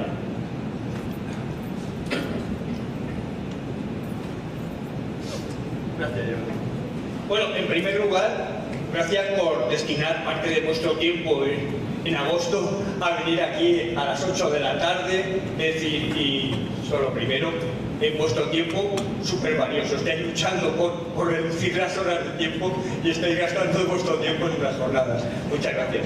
Y la segunda, por explicaros también, que nos permite intercambiar opiniones. Yo sí que tengo una pregunta directa, pero con una frase. Nosotros defendemos desde hace muchos años la consigna, es decir, española o extranjera, una misma clase obrera. Es decir, que partimos desde hace muchos años que somos una misma clase obrera. Pero es que el tema de la inmigración es que está cambiando. Antes se hablaba sobre qué cambios se introducen en el mundo obrero. Pero es que la inmigración es como si se hubiera abierto una espita de aquí de regadío, y entonces en vez de salir una agüita, lo que entra es muchísima agua, ¿no? Es decir, en toda Europa, en el mundo, pero en Europa. Y por lo tanto la inmigración exige iguales derechos para la inmigración. Claro, eso es obvio y que os voy a decir a vosotros. Pero no los tienen. No los tienen. Y eso además repercute sobre el conjunto de la clase obrera. Obviamente, en salarios, en horarios, etc. Por lo tanto, el tema de qué solución, qué alternativas, qué reflexión, como lo veáis. Es decir, hay sobre el problema que no va a parar, enorme y gigantesco, de la entrada de inmigrantes, española o extranjera, una misma clase obrera. ¿Qué hacemos? Gracias. Es que mi pregunta iba por ahí, yo quiero añadir. Es que no ha escrito la pregunta. No, pero a ver, yo he mirado cuántos millones de trabajadores inmigrantes hay y qué porcentaje es. Y si Google no me ha mentido, decía que había 3,2 millones de trabajadores, supongo que esos son los que están regularizados y dados de alta, supongo que habrá unos cuantos más, y que representa un 16% del mercado laboral. Claro, habéis hablado antes del cambio en el trabajo, pero aquí cada mañana cuando venimos, ahí enfrente están construyendo un edificio a pleno sol, no sé, yo creo que nos ha llamado la atención a todos. Son todos negros, pero aparte de ser negros, es que se nota que no son nacidos en España, porque además el otro día, porque uno puede ser negro y haber nacido en España, pero no es el caso. El otro día estaban comiendo ahí en el bar chino este de aquí detrás, y el capataz, que les estaba tratando muy bien, por cierto, y muy buen rollo con ellos y todo, pues era español, y los otros no eran españoles, los que estaban comiendo allí con él, 4 o 5 que estaban allí comiendo con él. Había 1 o 2 hispanos y los otros pues no les oía hablar, pero no hablaban bien el español. Entonces yo quería preguntaros, claro, las condiciones laborales, porque si os acordáis antes de la pandemia, los chavales españoles se dejaban los estudios, se dejaban tal para meterse en la construcción porque se ganaba mucha pasta. Supongo que las condiciones laborales ahora mismo tienen que ser otras, esa una. y la situación sindical. Quiero decir, si son un 16% del mercado laboral, ¿son un 16% de los trabajadores sindicados o no? O sea, ¿cuál era la situación también sindical?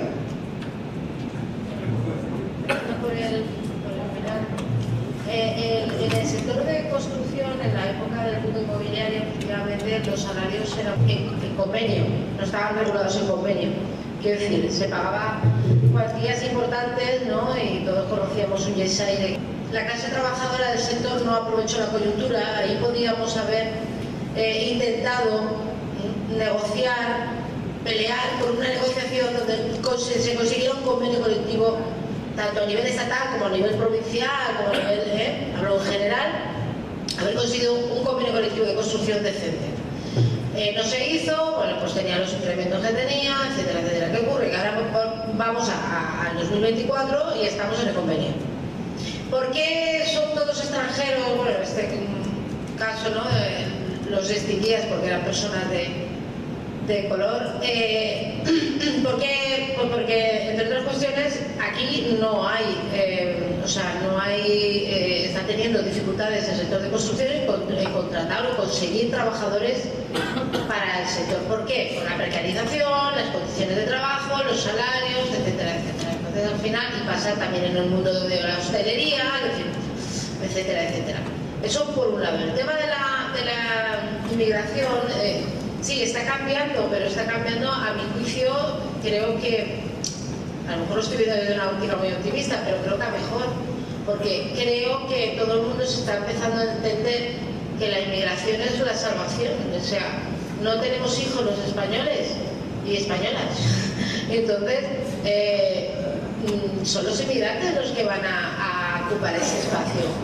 Y mirar, ahí tenemos la prueba de países como Inglaterra, que con el Brexit cerraron puertas y no tenían ni camioneros que llevaran el cargamento de leche a la gente, a los comercios, y han tenido serias dificultades. No tienen enfermeras, no tienen camioneros, no tienen hosteleros, no tienen...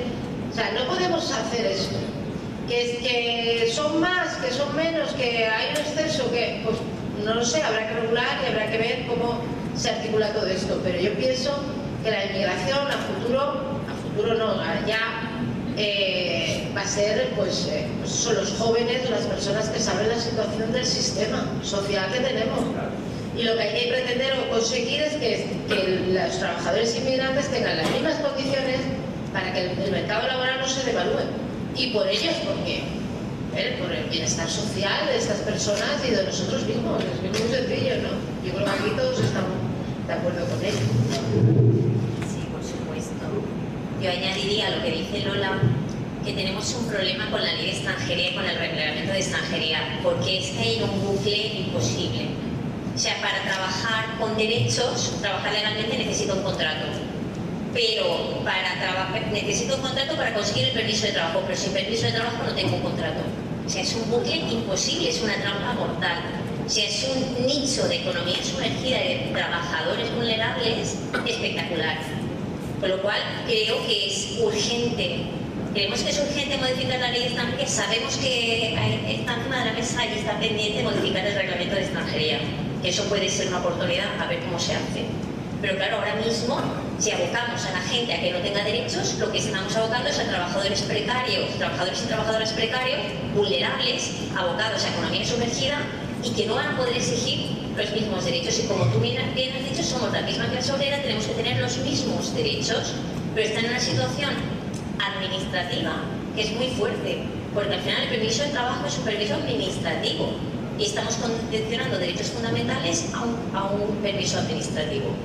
Entonces esto es una auténtica vergüenza que debe de corregirse.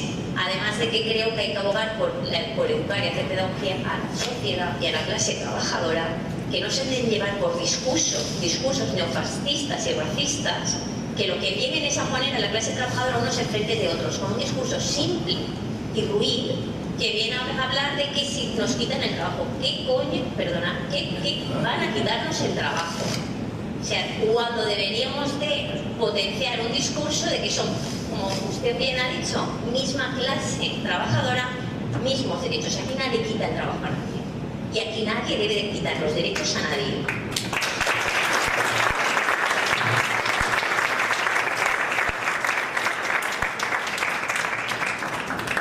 Vale.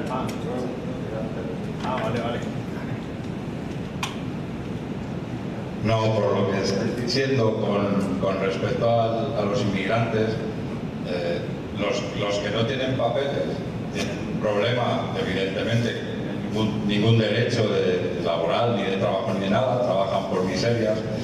Pero luego hay también un porcentaje alto de trabajadores que sí que tienen sus contratos. Yo lo he vivido en Zaragoza, yo soy de Zaragoza, hay en Huesca, en Teruel y en Lérida, hay varios monopolios del porcino que han hecho unos supermataderos que trabajan en torno a 1.500, 2.000 africanos, o sea que es prácticamente el 95% de la plantilla son africanos y trabajan en unas condiciones laborales con contrato incluso indefinido, unas condiciones laborales pero lamentables, hasta que han empezado a organizarse, que eso sí que es verdad, se han empezado a organizar, han empezado a hacer huelgas y eso en un par de años ha empezado a cambiar, pero aún así queda trabajo por hacer del cojón.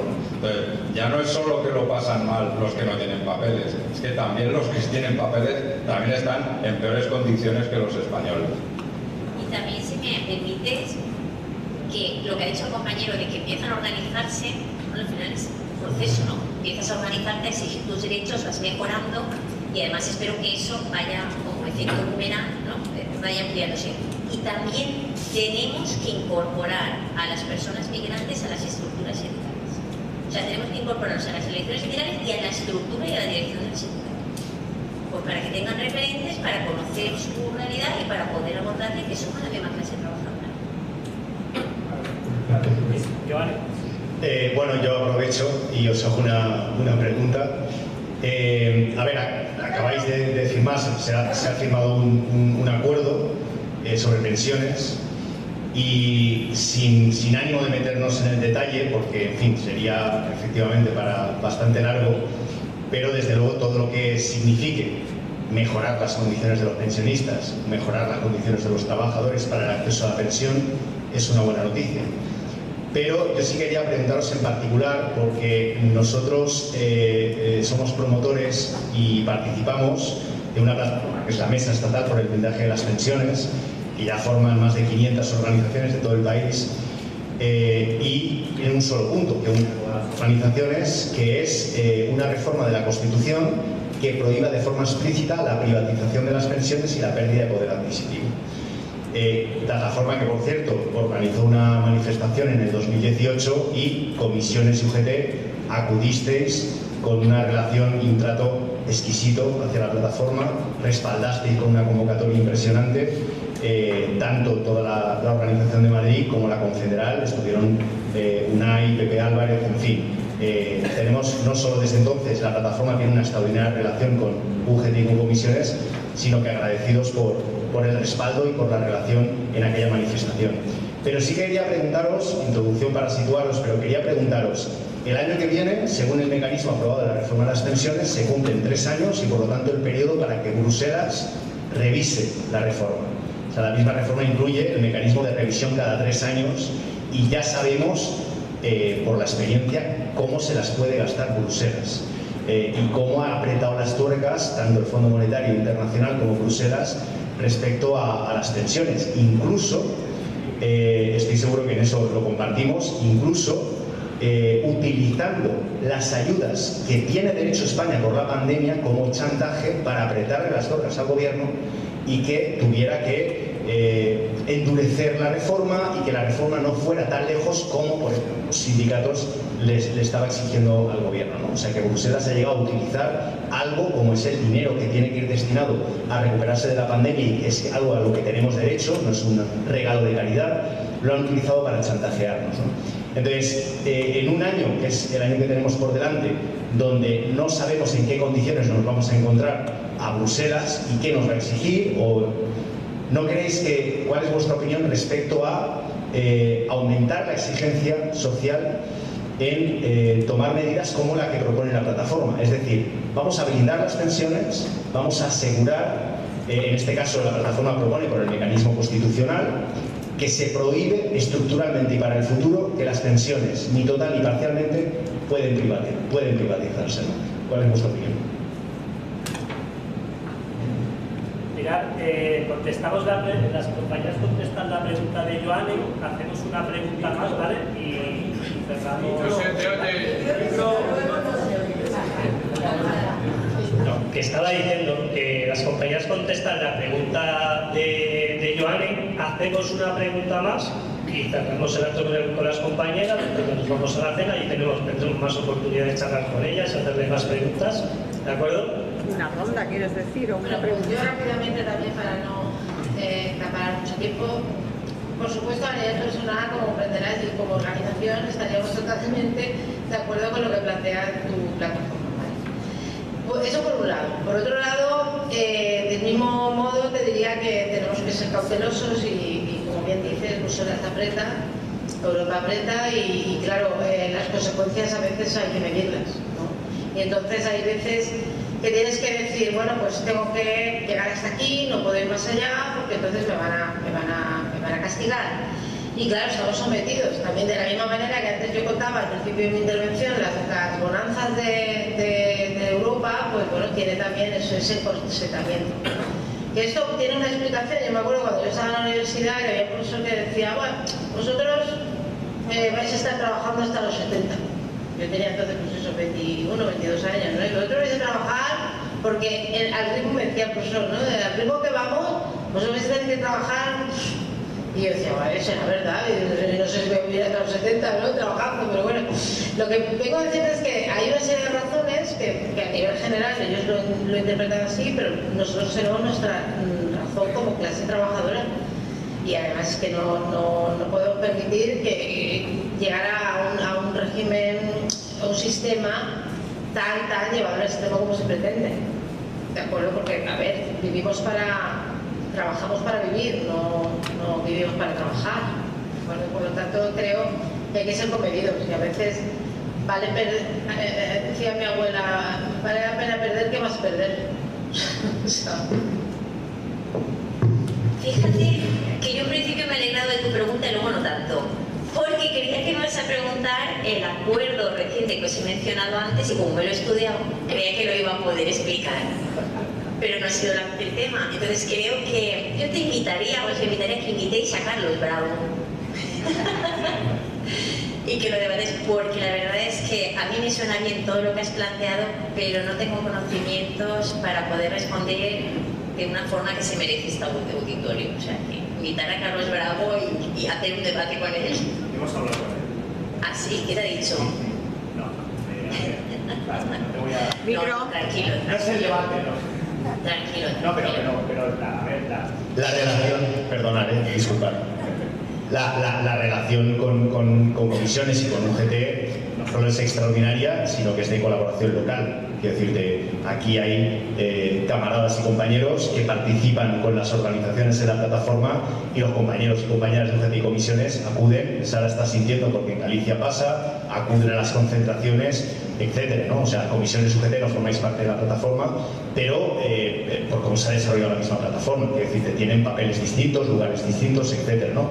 Entonces, en este caso, yo lo preguntaba sobre todo no porque plantearais como un compromiso de respaldo a lo que defiende la plataforma, sino vuestra opinión respecto a la necesidad de tomar medidas, de plantearse qué se puede hacer, cómo debemos prepararnos, porque es posible, sabemos cómo se las gasta Bruselas, para poner diques de contención, para que no avancen propuestas que de una manera implícita o explícita avancen en la privatización de las pensiones, porque ya sabemos que a veces no lo consiguen por aquí.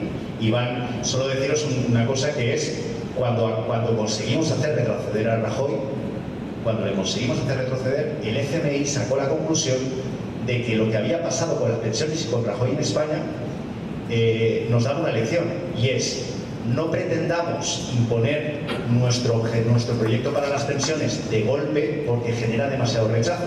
Vamos a hacerlo poquito a poquito, en más tiempo, y aunque nos cueste más años, llegaremos al mismo lugar.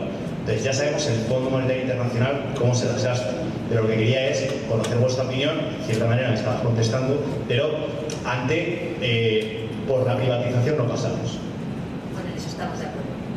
Por la privatización no pasamos, hay que defender el sistema público de pensiones a ultranza, puesto toda la vida trabajando. Creo que una de las mayores conquistas de la clase obrera fue conseguir la jubilación, poder retirarnos en una prestación que nos permita seguir viviendo con dignidad, por lo cual pues totalmente de acuerdo. Luego con las medidas es como, con el detalle de las medidas es con lo que yo ya no sé. A mí cuando salga la publicación, yo tengo ganas de leerla, ¿no? Porque además me gusta mucho, he trabajado mucho en el tema de seguridad social y de pensiones y demás, y es que hay mucho camino que hacer. Es decir, mira, hay cosas que mucha gente desconoce. Por ejemplo, el Ministerio de Seguridad Social, ¿vale?, se mantiene con las cuotas de los trabajadores y trabajadoras. No sé si lo sabéis. No sale de los presupuestos generales del Estado, sino que los mantenemos nosotros, los trabajadores y trabajadoras. Esa es una cuestión que también estaba encima de la mesa, porque UGT lo planteó en cada vez que ha habido una mesa para una reforma de las pensiones, UGT lo ha planteado. Y sinceramente, claro, miren, los resúmenes extractos que me han mandado los compañeros de Rocera no parece, pero me gustaría saberlo, verlo.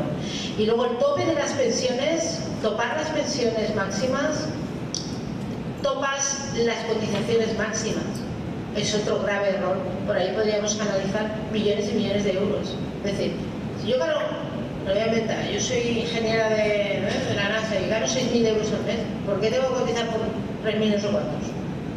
Cotizo por 6.000 y luego cobraré una pensión, pues en vez del tope aquí, estar aquí, no sé, ya veremos, habrá que verlo.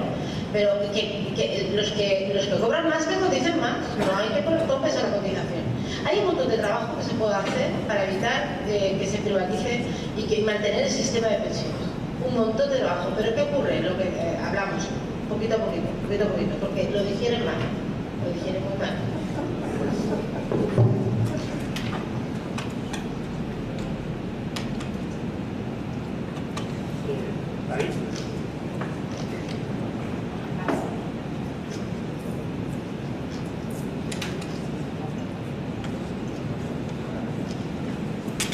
Hola, buenas noches, José. Mira, yo quiero hablar de la reforma laboral. Y voy a hablar de los recortes que hizo Rajoy de la reforma laboral. A ver qué opinan. Cuando Rajoy recortó los salarios de los trabajadores ganaban más que ahora. ¿O qué crees tú que había esos recortes en la reforma laboral? ¿Qué crees que Los recortes de la reforma laboral de Rajoy. Sí. La anterior. Sí. A ver, bueno, la última reforma del 21, sabemos que era a final del 21 y se aplicaba el 22, pues alivió algunos de los recortes, ¿no? Algunos se quedaron en el tintero y por supuesto que nosotros estamos totalmente en desacuerdo con lo que planteó, lo que hizo Rajoy en su momento, ¿no? Y de hecho, bueno, pues nos llevó a movilizaciones, a huelga, que os voy a contar, ¿no? Que no sepáis. Lo que ocurre es que, bueno, al final, pues a la fuerza opta y lo impuso por decreto y bueno, y hemos arrastrado esa situación durante años hasta que ya la izquierda ha llegado a gobernar y hemos podido aliviar, si no al 100%, que sería lo deseable, pero bueno, en gran medida se ha aliviado, ¿no?, la situación. Nunca resarcir todo lo anterior, pues eso es complicado, es muy difícil, pero bueno, miramos hacia adelante y quedaron flecos, como por ejemplo el tema de la indemnización por despido improcedente, y ahora en Europa pues tenemos la decisión esta que he comentado en mi intervención, y poco a poco pues vamos haciendo camino al andar, ¿no? Pero vamos, lo de la reforma del 2012 fue una aberración en toda la vida. Y fueron recortes, mirad, el que solamente la prioridad del convenio de empresa sobre el sector, eso no tiene calificativo. La ultraactividad, mirad, eso, es que me vais a permitir, porque esto me pongo de los nervios. La ultraactividad de los convenios se la cargó. Realmente, si tú lees el texto de la reforma, se la carga. Lo que ocurre es que luego tuvieron jueces con un poco más de sesera y dijo, madre mía, ¿cómo vas a Si cae un convenio, ultraactividad significa que si no negocio un nuevo convenio, el viejo se mantiene, ¿de acuerdo? Entonces imagínate, si yo gano 1.700 euros, ¿vale? Y ahora resulta que alguna de las partes denuncia un convenio, pero no se negocia, no tenemos nuevo convenio, cae. ¿Y eso qué significa? ¿Que me voy al salario mínimo profesional? ¿Estamos locas? O sea, pero es que eso es lo que decía la ley. Lo que ocurre es que luego ninguna empresa, muchas empresas y muchos sectores no se atrevieron a aplicarlo. No se atrevieron. Y cuando alguna lo hacía y llegábamos a tribunales, afortunadamente, incluso el Supremo no aplicó la ultraactividad conforme lo había dicho el señor Rajoy y compañía. Pero aquello fue bestial. Aquello la gente, las consecuencias que podía haber tenido. Hubiéramos salido a la calle creo que con metralleta. Si eso se hubiera aplicado en la medida que se pretendía en el principio. Pero vamos, como esas me viene a la cabeza lo del convenio de prioridad de empresa, me viene la ultraactividad, pero hubieron muchísimas más aberraciones, que fue un retroceso. No, es que no fue un retroceso, es que fue eliminar lo que habíamos tenido durante décadas. Horrible. Es verdad que el contenido de esa reforma laboral era para que hubiéramos salido, la clase trabajadora hubiera salido a la calle y lo hubiera reventado todo. Porque de hecho debilitó tanto a la clase trabajadora, debilitó tanto la fuerza sindical, por lo que ha dicho la compañera de la negociación colectiva, la ultraactividad, que claro, ahí pierdes fuerzas. Como decías tú, ¿por qué perdimos capacidad negociadora en el ámbito de la negociación colectiva? Con lo cual los salarios y las condiciones de trabajo se resintieron. Si tú pierdes fuerza y pierdes herramientas para tener fuerza, pierdes la capacidad de negociación. Además se tocó el despido, se tocó la contratación, se debilitó el mercado de trabajo y se debilitó a la clase trabajadora. Creo que nunca, no sé si nunca se supo la dimensión de la repercusión de aquella reforma laboral. Y como bien dice mi compañera, en esta última reforma laboral, que sí ha sido acordada con las agentes sociales, porque la de Rajoy no lo fue, pues se han intentado resarcir algunos de los efectos de aquella tremenda, agresiva reforma laboral que nos precarizó de tal manera que yo creo que hoy en día aún no se es consciente de lo que fue y de lo que colea. Emma, mira, perdonad un inciso, sé que ya la última pregunta, pero fijaros una cosa, cuando técnicamente la gente a lo mejor no entiende el calibre, ¿no? Pero cuando tú priorizas el convenio de empresa sobre el convenio del sector, y la empresa ¿qué hace? Coge a los tres, al cuñado, al amiguete, al que trabaja, y monta una comisión ad hoc. O monta con un sindicato, la cabra, por decirlo de alguna manera, monta una representación, un comité de empresa o una representación, negocia, luego el siguiente paso, que eso se hizo, es que eso se hizo y a casco, perdonad la expresión, pero a cascoporro se hizo. Y luego montaban un convenio de empresa, que lo firmaban los tres amiguetes del sindicato La Cabra, ¿vale? O incluso grupo de trabajadores. Y encima no podías entrar porque no estábamos ni UGT, ni comisiones, ni la CGT, era, ¿sabes? Yo me lo hizo, yo me lo como con Juan Palomo. Y los sentaban y decían, firma esto. Y firmaban unos convenios con unas condiciones que, claro, nosotros luego lo cogíamos porque venían los trabajadores a servicio jurídico y decían, uy, pues esto está por debajo del estatuto de los trabajadores. Eso lo hemos vivido. Y presentaban denuncias, como digo, a cascoporro, y claro, muchas cosas a golpe de sentencia no conseguíamos. Pero yo creo que la población, a no ser que le tocara pues, a su hijo, a su hermano, a su primo o a él mismo, la población no fue consciente de lo que aquello fue. Realmente no lo fue. Porque si hubiera sido consciente, como dice la compañera Roti, hubiéramos salido a la calle a reventar, no sé. Es como la viñeta esa, bueno, una de esas viñetas cómicas tan oportunas que van por ahí de la persona trabajadora que vota a la derecha llega a casa y dice, ¿me han despedido? O sea, ¿pero qué tal? Y dice, ¿qué has votado? ¿Qué has votado? Bueno, vamos a acabar aquí. De todas formas, yo voy a volver a reiterar las gracias. Esperamos que sea uno más de muchos más encuentros, ¿no? Porque sobre todo, bueno, los comunistas de UCE formamos parte de todo ese movimiento de lucha que recorre el país, como hemos visto además aquí desde Galicia, Canarias, Andalucía, Madrid, etcétera, y de las organizaciones sindicales de clase en las que estamos organizados, ¿no? Y también además sabemos que de los éxitos y de los fracasos, vamos a conseguir conquistar un futuro luminoso para la humanidad, sin explotación y sin opresión, que es por lo que estamos todos aquí. Muchas gracias.